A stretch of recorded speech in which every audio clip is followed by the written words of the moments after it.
नमस्कार दोस्तों। ईरान और इजराइल और अमेरिका के बीच जो युद्ध है, जो भारत पे बहुत असर कर रहा है, जो गैस क्राइसिस से लेकर के तमाम चीजें आपने देखा होगा। अमेरिका क्या हार मान गया है, इजराइल भी हार मान गया है। ईरान जो है इस युद्ध को जीतने वाला है, क्या जो है जल्दी ही यह युद्ध जो है खत्म हो जाएगा।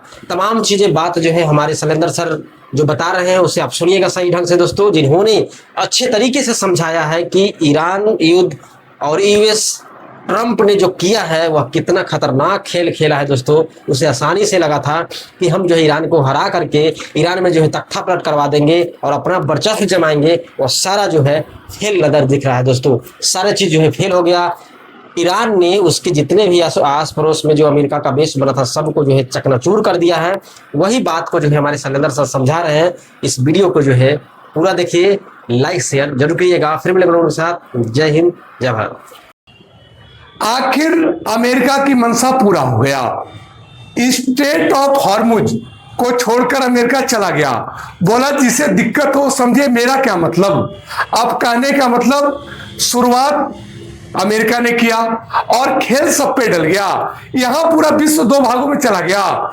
एक तो अमेरिका का कहना है, अमेरिका का आरोप है कि हमारा साथ किसी ने नहीं दिया, और इसके उल्टा ईरान का भी कहना है कि जब अमेरिका ने हम पे अटैक किया तो क्यों न कोई देश आया, इसलिए हम स्ट्रेट ऑफ हॉर्मुज को नहीं खोलेंगे। अब यह जो अमेरिकी राष्ट्रपति है, एक पूरे विश्व में एक नया विवाद छिड़ गया। जो कल तक कह रहे थे कि हम सब कुछ ठीक कर देंगे, अब तो युद्ध समाप्ति की ओर चल दिए। और यह एक ऐसा देश है जो पूरे विश्व की निगरानी पे है। कोई ऐसा मिसाइल ही नहीं है जो अमेरिका तक चला जाए ईरान के पास, तो अमेरिका का तो कुछ गया नहीं। अब सबसे दिक्कत ये आ गई कि जो ईरान के पड़ोसी देश है जिससे अमेरिका की मित्रता है, वह खाड़ी देश जितने हैं अब उस पर ईरान अटैक कर रहा। ईरान तो अमेरिका की जितनी कंपनी है, अमेजोन से लेके तमाम कंपनियां, गूगल से लेके यूट्यूब है, तमाम कंपनियों पर जो उनके देशों में लगे हैं, जो पड़ोसी देशों में लगे हैं, उस पर अटैक कर रहा। और अमेरिका ने अपने हाथ खड़े कर दिए, यह कहते हुए कि हमारा मकसद पूरा हो गया। आखिर में अमेरिका का मकसद क्या था? सत्ता परिवर्तन। सत्ता परिवर्तन से क्या मतलब निकलेगा? आज हर ईरानी अपने देश के लिए लड़ रहे हैं। अमेरिका अपने नाम के लिए लड़ रहा, ईरान अपने वजूद के लिए लड़ रहा। और वह ईरान जिसको नया नया में कहा गया कि ट्रंप ने कल कहा कि मैं पाषाण युग में पहुंचा दूंगा, अर्थात आज से हजारों साल पहले पहुंचा दूंगा।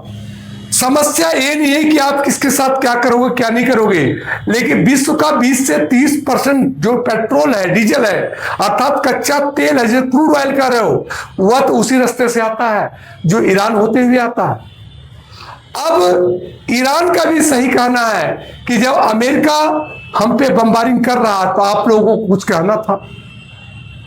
और उल्टा जो ट्रंप अपने आप देखने के लिए कहते थे कि हम अपने आप सबको देख लेंगे, वह उल्टा यह आरोप लगा दिए कि हमारा साथ किसी ने क्यों नहीं दिया।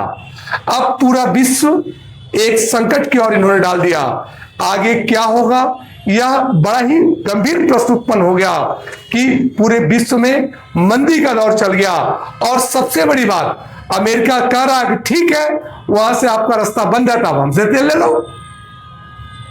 तो कहते हैं कि चित भी मेरा और पट भी मेरा। तो राष्ट्रपति ट्रंप ने वही खेल खेला कि यहां भी खेल को खराब कर दो और ये रास्ता बंद हो जाएगा तो विश्व जाएगा कहां। क्योंकि तेल के बड़े उत्पादकों में अमेरिका का भी नाम है, रसिया का भी नाम है।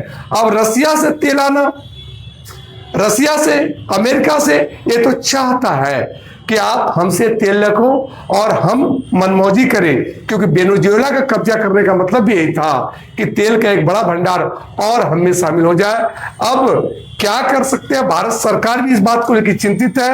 और पूरे विश्व में, चाहे ऑस्ट्रेलिया हो, चाहे जापान हो, चाहे साउथ कोरिया हो, जहां भी, चाहे भारत के पड़ोसी देश हो, सबको ट्रंप ने एक चिंता में डाल दिया है। अगले सेशन में इसको गंभीर तरीके से हम आपको समझाएंगे कि इसके क्या परिणाम हो सकते हैं। लेकिन ट्रंप के भाषण के बाद, जो कल देश को संबोधन किए थे, उसके बाद कहीं न कहीं शेयर बाजार ढालाम हो गया। सोने चांदी की कीमतों में एक बहुत बड़ी कमी आई, जो 2008 के बाद पहली बार इतनी कमी आई है। तो यह जो अभी विश्व का इकोनॉमिक है, विश्व में एक मंदी का दौर चल चुका है, और जिसका जिम्मेदार कौन है यह आप सभी जानते हो, लेकिन कोई इस जिम्मेदारी को लेने को तैयार नहीं है। धन्यवाद।